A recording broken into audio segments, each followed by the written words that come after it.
এবং সালাউদ্দিন সাহেব, আমরা চারজন মাননীয় প্রধান উপদেষ্টার সাথে সাক্ষাৎ করতে এসেছিলাম। আমি আপনাদের কাছে একটু সময় চাচ্ছি। সালাউদ্দিন সাহেব পিছনে পড়ছে, সে আসতেছে।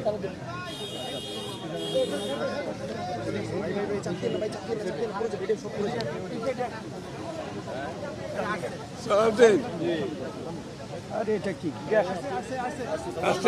বলে আসলাম তোমার। ধন্যবাদ আপনাদেরকে আমাদের জন্য অপেক্ষা করার জন্য। মাননীয় প্রধান উপদেষ্টা আমাদেরকে আমন্ত্রণ জানিয়েছিলেন, তার সাথে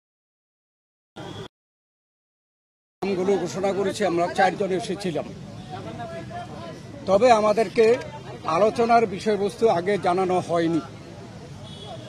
বর্তমান রাজনৈতিক প্রেক্ষাপটে আমরা যা আন্দাজ করতে পেরেছিলাম তার উপরে ভিত্তি করে আমরা একটা লিখিত বক্তব্য নিয়ে এসেছি এবং সেই লিখিত বক্তব্যটি আমরা মাননীয় প্রধান উপদেষ্টার সমীপে পেশ করেছি এবং সেই ভিত্তিতে আমরা আলোচনা করেছি।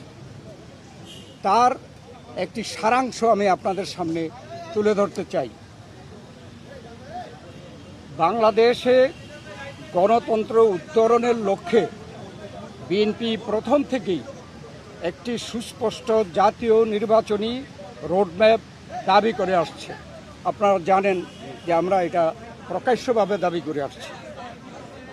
সুষ্ঠু, নিরপেক্ষ ও অবাধ নির্বাচন অনুষ্ঠানের উদ্দেশ্যে সরকারের নিরপেক্ষতা বজায় রাখার স্বার্থে বিতর্কিত উপদেষ্টাদের বাদ দিয়ে উপদেষ্টা পরিষদ পুনর্গঠনের জন্য আমরা দাবি জানিয়েছি।